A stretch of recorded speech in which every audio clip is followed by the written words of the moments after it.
Hello friends, स्वागत है आप सभी का मेरे यूट्यूब चैनल साइशिका एंटरटेनमेंट ब्लॉग्स में। कैसे हो आप सब लोग? उम्मीद है आप सब लोग बहुत ही ज़्यादा अच्छे से होंगे। तो वीडियो का थंबनेल और टाइटल आप लोगों ने पढ़ा होगा और आप लोग सोच रहे होंगे कि आखिरकार ऐसा हुआ क्या है जो मैं आप सब लोगों के साथ शेयर करने वाली हूँ। आप लोगों को भी पता होना काफ़ी ज़्यादा इम्पोर्टेंट है कि आखिरकार हुआ है क्या। लेकिन वही वाली बात फिर से मैं बोलना चाहती हूँ कि जो रियल में जो चीज़ें होती हैं वो आप लोगों को नहीं बताई जाती, ना ही आप लोगों तक पहुंच पाती है। लेकिन कोशिश मेरी हमेशा यही रही है कि मैं आप सब लोगों तक वही बातें पहुंचा पाऊँ। तो वीडियो को स्टार्ट करने से पहले आप लोगों में से जो लोग भी नए हो चैनल पर, तो चैनल को आप लोग सब्सक्राइब ज़रूर करो, वीडियो को लाइक करो और शेयर करो। तो प्रीतो जो है अब वो कर रही है बच्चे के सेकेंड बर्थडे की प्रिपरेशन, यानी कि 10 मई को बच्चे का दूसरा बर्थडे है अभी। लेकिन 1 महीने से भी ज़्यादा का टाइम हैगा, लेकिन प्रीतो ने अभी से तैयारी करनी चालू कर दी है। अब तैयारी उसने सच में की है या नहीं कर रही है, या क्या सब चीज़ें अभी कोर्ट के थ्रू इसको सुनने के लिए मिली हैं, या क्या सब चीज़ें अब इसको करनी पड़ेंगी, तो उन्हीं सब चीज़ों से रिलेटेड जो इसका कल का व्लॉग आया है उसमें इसने हल्की फुल्की हिंट हम लोगों को दे दी है कि कुछ ऐसा हुआ है जिसकी इसने शुरुआत कर दी है।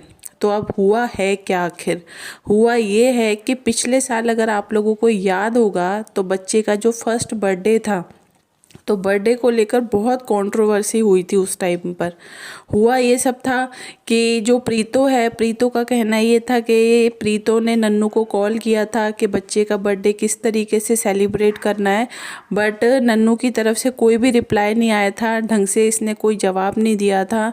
इसने बोला था जो भी होगा देखा जाएगा, जब भी सिचुएशन आएगी उसके अकॉर्डिंग देख लेंगे। लेकिन लास्ट में कुछ भी इन लोगों ने मिलजुल कर कुछ भी सेलिब्रेट नहीं किया था, लेकिन जो भी था वो प्रीतो ने अपनी तरफ से कर दिया था। और जो नन्नू था वो नन्नू बर्थडे में भी नहीं गया था, तो लोगों ने बहुत नन्नू को उस टाइम पर नेगेटिव कमेंट्स भी किए थे कि भले कुछ भी था लेकिन नन्नू को बच्चे के बर्थडे पर जाना चाहिए था और बच्चे से मिलना चाहिए था। ऐसी सारी बातें उस टाइम पर हुई थी। तो इन सब चीज़ों के बाद नन्नू 1-2 दिन के बाद बच्चे से मिलने भी गया था और उसको 500 रुपये भी दिए थे। तो उन सब चीज़ों को लेकर उस टाइम पर बहुत लोगों ने बवाल मचाया।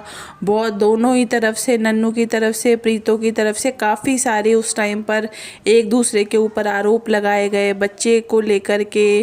बाप कैसा बाप है ये, उसने बोला कि मुझे बच्चे से मिलने नहीं दिया जाता, बच्चे को इन लोगों ने मुझसे छीन लिया है, बच्चे के ऊपर इन्होंने पूरा अपना कब्जा कर लिया है। तो काफ़ी सारी बातें पिछले साल बच्चे के बर्थडे के टाइम पर हुई थी। अब बात करते हैं इस साल की। अब इस साल भी बच्चे के बर्थडे आने वाला है। अब बात ये आ रही है कि जो नन्नू है, नन्नू का कहना फिर से वही आ रहा है कि इस बार का जो बर्थडे का सेलिब्रेशन है, डायरेक्टली तो उसने नहीं बोला है प्रीतो या प्रीतो की फैमिली को, बट कोर्ट में जो इन लोगों की चीज़ें चल रही हैं वहाँ पर नन्नू की तरफ से ये बात अभी रखी जा रही है और ये चीज़ बोली जा रही है कि बच्चे का इस बार का जो भी बर्थडे का सेलिब्रेशन है या जो भी सब चीज़ें करनी है वो नन्नू की तरफ से करने की कोशिश की जा रही है। और नन्नू ये चाह रहा है कि इस बार का बच्चे का जो बर्थडे है वो नन्नू के घर पे मनाया जाए। तो अब कोर्ट की तरफ से इस चीज़ के ऊपर देखो क्या फ़ैसला आता है, क्या आगे की मतलब बोला जाता है कि क्या सच में ये चीज़ पॉसिबल हो पाएगी या नहीं हो पाएगी। क्योंकि बात बार बार एक ही चीज़ पे आ जाती है कि बच्चे के ऊपर दोनों का ही बराबर का हक बनता है, माँ का भी और बाप का भी। अभी ऐसा तो है नहीं कि इन लोगों का तलाक हो गया है या फिर कोई और दूसरा कोई केस चल रहा है, ऐसा नहीं है। इसीलिए ऐसी कंडीशन में बच्चे के ऊपर दोनों का बराबर का हक है। तो जिस तरीके से प्रीतो जो है वो बच्चे को रख रही है, ठीक है, बच्चा भी छोटा है तो माँ की सबसे ज़्यादा ज़रूरत होती है बच्चे को, ये बात मैं भी एग्री करती हूँ इस चीज़ के लिए। और लेकिन इसका मतलब ये नहीं होता कि जो बच्चे का बाप है वो कभी भी बच्चे से ना मिल पाए, ऐसा नहीं होता है। ठीक है, बच्चा प्रीतो के साथ रह रहा है, प्रीतो के साथ ही रहे, बट कभी कभी नन्नू को भी बच्चे से मिलने देना चाहिए, क्योंकि उसको भी अपने बच्चे की याद आती है। और दूसरी बात यह है कि बच्चे को भी पता होना चाहिए कि आखिरकार मेरा बाप है कौन, क्योंकि बच्चे को अभी तक यही नहीं पता कि आखिरकार उसका पापा कौन है, कैसा दिखता है, कैसा नहीं दिखता। बच्चे को कुछ भी नहीं पता उसके बारे में। और आप लोगों ने अगर मेरा 1-2 दिन पहले का एक वीडियो देखा होगा, जिसमें मैंने एक स्क्रीनशॉट भी लगाया हुआ था, जिसमें मैंने आप लोगों को बताया है कि किस तरीके से किसी ने कमेंट्स के थ्रू नन्नू से पूछा कि क्या आप बच्चे से मिले हो अभी तक। तो नन्नू ने साफ तौर पर बोल दिया है कि नहीं, अभी तक मुझे बच्चे से बिल्कुल भी मिलने नहीं दिया जाता। यानी कि इतना एक लंबा टाइम हो चुका है, 1.5 साल से नन्नू अपने बच्चे से नहीं मिला है। तो ये कोई छोटी मोटी बात नहीं होती। हर माँ बाप अपने बच्चे से बहुत ज़्यादा प्यार करते हैं। तो इन दोनों की कंडीशन में भी यही चीज़ आ रही है कि ठीक है, अगर तुम दोनों को साथ में नहीं रहना, मत रहो। कोई ज़रूरी नहीं है, अगर आपस में दोनों की नहीं बन रही है तो साथ रहने का भी कोई मतलब नहीं बनता। क्योंकि जो हस्बैंड वाइफ हैं, दोनों का रिश्ता मुझे लगता है ऐसा होना चाहिए कि दोनों के बीच में अच्छी अंडरस्टैंडिंग होनी चाहिए और ट्रस्ट लेवल होना चाहिए।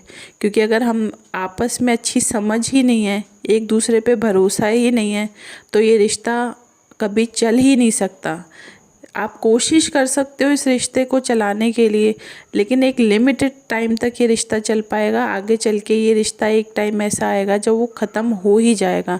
तो इन दोनों की कंडीशन देख के भी बिल्कुल भी 1% भी नहीं लगता कि ये लोग साथ में रह सकते हैं। इसलिए बेहतर ही है, मुझे भी अब तो यही लगता है कि बेहतर है कि इन दोनों को फाइनली अलग ही हो जाना चाहिए और दोनों को अपने अपने रास्ते देख लेने चाहिए। आगे भविष्य में दोनों को दूसरी शादी करनी है, ये क्या करना है क्या नहीं करना, वो इनके ऊपर डिपेंड करता है। बट साथ में इन लोगों का रहना पॉसिबल बिल्कुल भी नहीं लगता, क्योंकि मेन बात है इन दोनों के बीच में काफ़ी सारे इश्यूज़ हैं।